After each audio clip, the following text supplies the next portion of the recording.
Aujourd'hui, je vous apporte encore une autre histoire des membres de la diaspora. Merci de nous écouter. L'histoire d'aujourd'hui nous vient de Victor. L'adage dit que peu importe la longueur de la nuit, le soleil finit toujours par se lever. Plus de 5 ans après mon mariage, je découvre que ma femme est la mère des enfants qu'on m'avait présenté comme ses neveux et nièces, et que toute sa famille a participé dans le cover-up.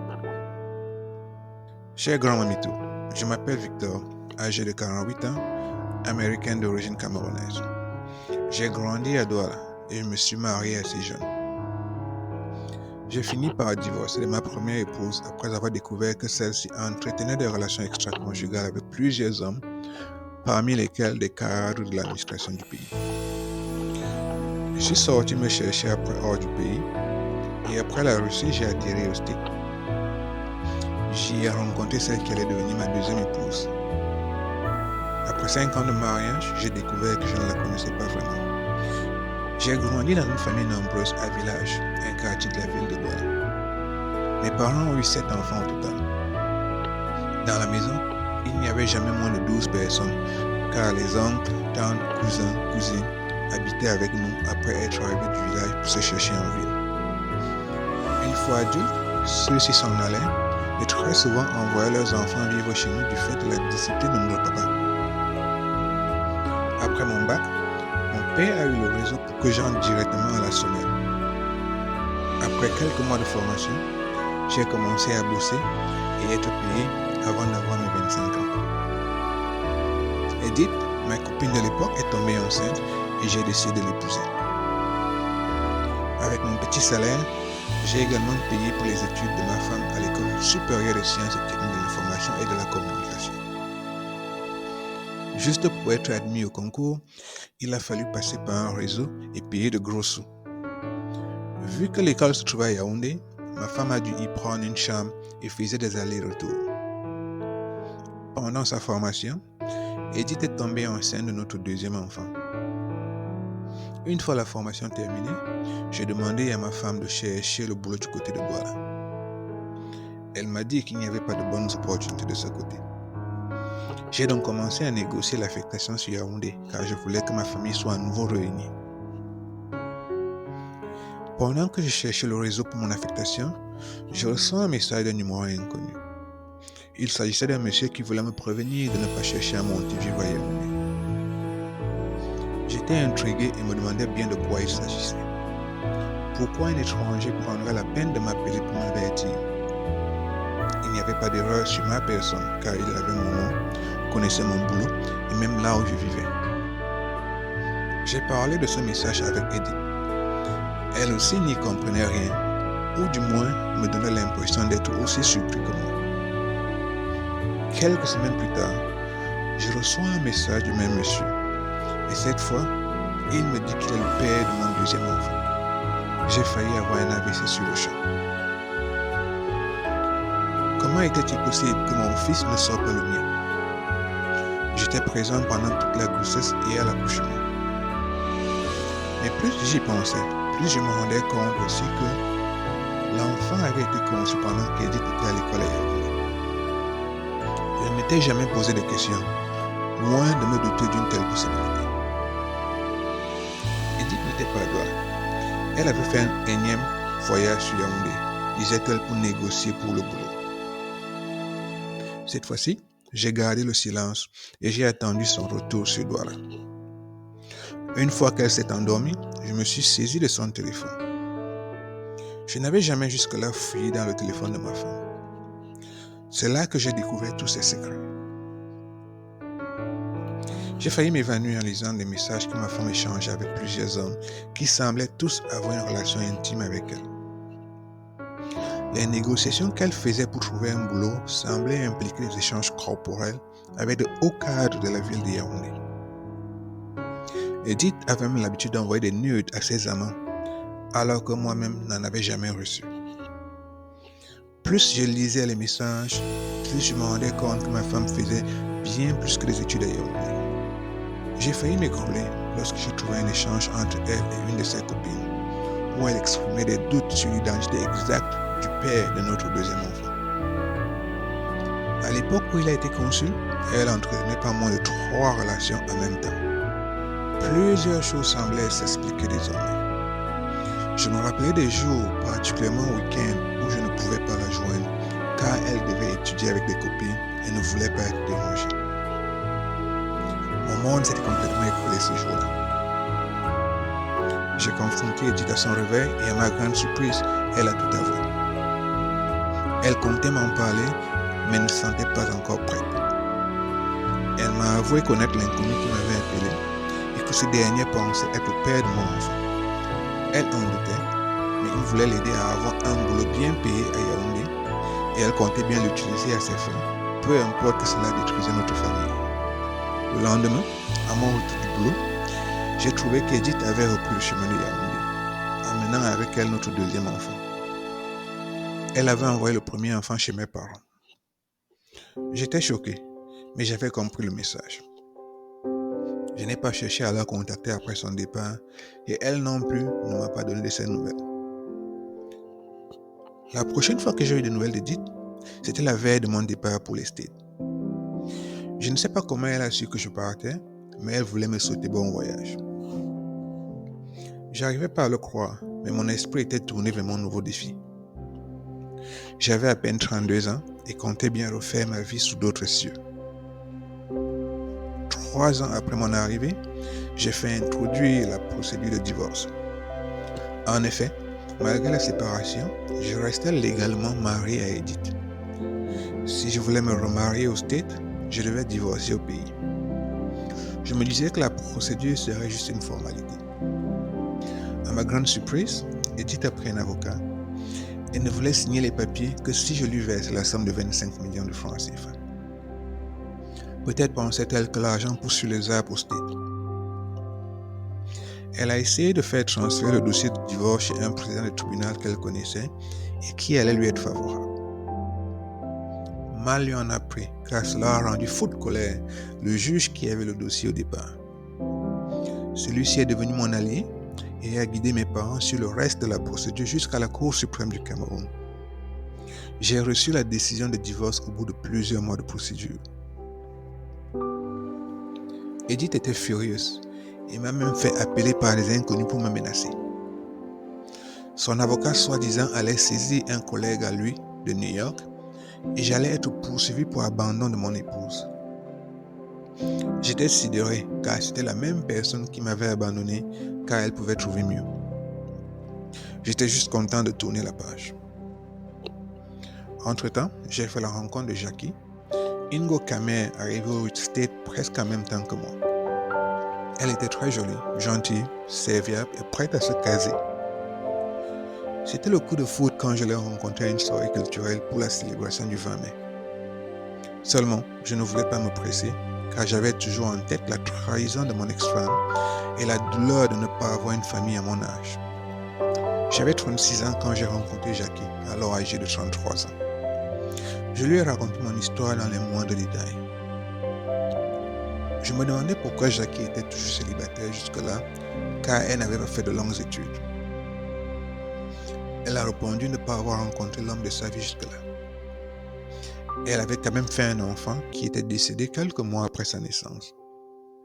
Au pays, elle vivait chez ses parents et s'occupait de ses 2 neveux et nièces, enfants à sa sœur avant de monter au States. Nous avons continué à nous connaître et fini par aménager sous le même toit.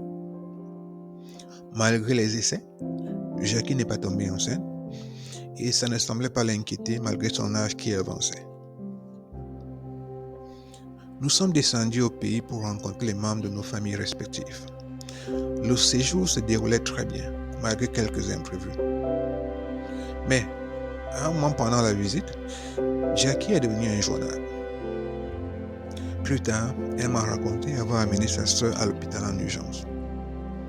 Je voulais aller la visiter le lendemain, mais elle a préféré que j'attende. Je lui ai donné de l'argent pour les soins et pour aider sa sœur. Je me suis aussi rendu compte que l'un des enfants n'était pas à la maison. Les parents de Jackie ont dit qu'il est allé visiter d'autres membres de la famille. Pendant 2 ou 3 jours, le même scénario s'est poursuivi et toujours je ne pouvais pas aller visiter la malade. Je ne connaissais même pas dans quel hôpital elle se trouvait. Comme si cela ne suffisait pas, je reçois un appel de ma famille. Ma maman était malade. Ils étaient allés dans une clinique de la place et on devait la transférer à l'hôpital général de Douala. Ma maman était hospitalisée et sa chambre se trouvait au 3e étage du bâtiment de médecine interne.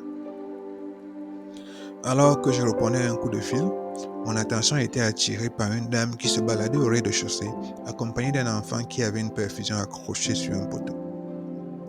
En regardant de plus près, j'ai pu constater qu'il s'agissait de Jackie. Et tout juste à côté d'elle se trouvait sa sœur, qui avait l'air plutôt en bonne santé. Je me suis décalé car je ne voulais pas être reconnu. J'ai retrouvé Jackie plus tard chez ses parents. Je lui ai demandé si sa sœur était toujours à l'hôpital. Elle a répondu par l'affirmatif et que celle-ci avait même été opérée plus tôt dans la journée. J'étais confus et je commençais à revoir les choses que j'avais vécues avec mon ex-femme. Cet épisode est resté dans ma tête le restant de notre séjour et pendant des mois après le retour. J'ai fini par me dire que peut-être c'était une situation familiale dont elle voulait m'épargner. Je n'avais pas eu jusque-là une seule raison d'avoir des doutes sur Jackie, mais la possibilité de secret me dérangeait. J'ai fini par oublier tout cet incident et notre vie au States a repris son cours. Tout se passait tellement bien que je pensais à officialiser définitivement la relation. J'ai demandé en mariage Jackie le jour de son anniversaire. Nous nous sommes mariés à 42 et 39 ans chacun. C'était une cérémonie simple au palais de justice du Bronx à New York, suivie d'une petite réception dans un restaurant de la place. Le plan était de faire un grand mariage plus tard au pays.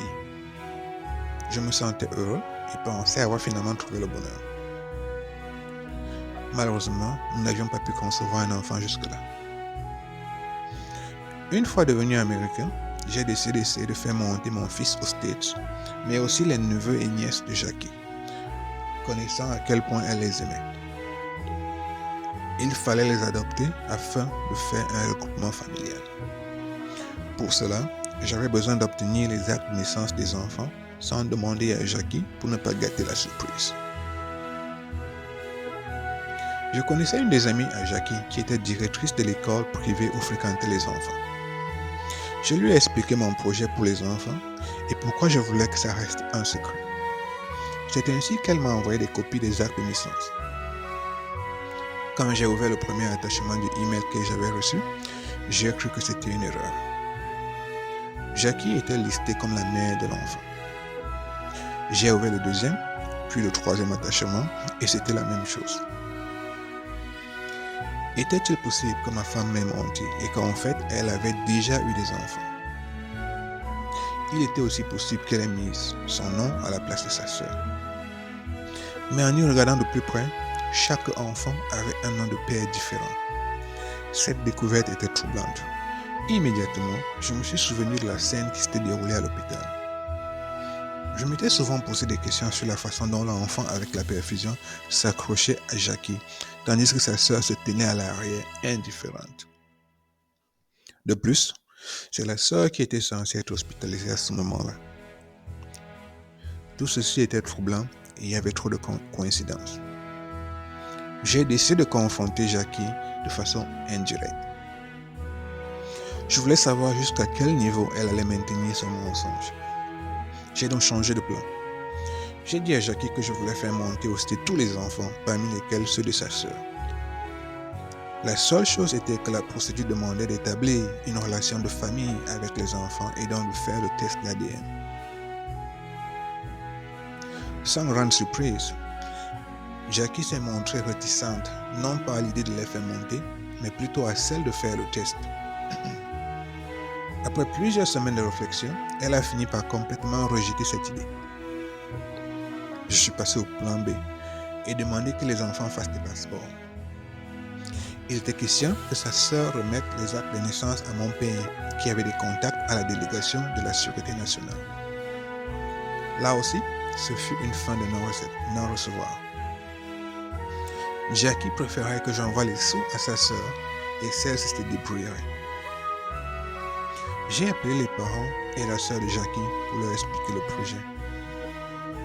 Au vu de leurs réactions et réponses, j'ai compris que toute la famille était impliquée dans le complot pour garder le secret. Quelques semaines après avoir reçu les actes et mes enquêtes, j'ai décidé qu'il était temps de confronter Jackie. Je crois qu'elle-même avait déjà commencé à se douter de quelque chose. Après un bon dîner, on regardait un de ses programmes préférés quand je lui ai tendu une chemise. Celle-ci contenait les actes de naissance que j'avais imprimés. Soudainement, il n'y avait que le bruit de la télévision qui pouvait s'entendre dans la maison. Je pouvais lire le choc sur le visage de Jackie. Que pouvait-elle bien dire? Elle a confirmé qu'elle avait effectivement fait 3 enfants et que ses neveux et nièces étaient en fait ceux-ci. Elle voulait m'en parler, mais s'est souvenue que je lui avais dit au début de notre relation que je n'épouserais pas une femme ayant déjà un enfant. C'est vrai que je m'étais toujours juré de ne pas avoir de relations sérieuses avec des mères célibataires. J'avais aussi souvent pensé qu'un enfant était encore passable, mais 2, c'en était trop. Ma femme avouait après toutes ces années qu'elle était mère de 3 enfants conçus avec 3 pères différents. Après ce que j'avais vécu dans mon premier mariage, je ne pensais pas que je pouvais être autant blessé. Mais j'avais mal non seulement de me retrouver dans cette situation, mais aussi parce que Jackie était une femme extraordinaire. Je n'avais pas eu à me faire de soucis jusque-là dans mon couple. Néanmoins, je me considérais trahi et abusé. Je me disais qu'il aurait été préférable qu'elle soit honnête dès le début de notre relation. Mais je ne sais pas si j'aurais poursuivi une relation quelconque si elle me l'avait dit. Et pourtant, ces dernières années étaient parmi les meilleures et les plus heureuses de ma vie. Aujourd'hui, je me suis temporairement éloigné de Jackie. J'ai pris un studio le temps de voir un peu plus clair. Il y a des jours où je me lève convaincu du divorce comme la meilleure solution. Mais il y a également ces souvenirs de ces dernières années et de la joie de vivre ensemble. Je n'ai toujours pas pris de décision au moment où je vous écris. J'espère que vos abonnés pourront me donner des conseils. Merci de m'avoir écouté. Le coin du grand Mamito. L'histoire de Victor et Jackie n'est pas unique et même très courante dans nos communautés. Les mentalités continuent à évoluer et avoir un enfant sans être marié n'est plus synonyme de condamnation à une vie de célibataire. Plusieurs de nos sœurs se retrouvent mères célibataires à cause de circonstances diverses et méritent une seconde chance. Le véritable problème de cette histoire tourne autour de la confiance, élément essentiel et nécessaire pour la survie de tout couple. Le premier mariage de Victor s'est écroulé à cause de l'infidélité de sa femme et de ses grandes ambitions. Pourtant, il avait une confiance absolue en son épouse, et cette dernière lui a attribué un enfant qu'elle avait conçu dehors. Il est clair que le nombre d'enfants élevés par des pères non biologiques est sûrement beaucoup plus élevé qu'on ne le pense. C'est plus simple de ne pas savoir la vérité ou même de se poser des questions. Après tout, le seul parent dont on est certain à la naissance, c'est la mère qui a supporté 9 mois de grossesse. Mais c'est différent quand on connaît la vérité et demande des hommes spéciaux pour élever les enfants des autres. Il est mieux d'être honnête dès le début de votre relation. Merci de nous avoir écoutés une fois de plus. Si l'histoire vous a plu, n'oubliez pas de vous abonner, de partager, de cliquer la cloche de notification pour que nous puissions vous informer de nos prochaines vidéos.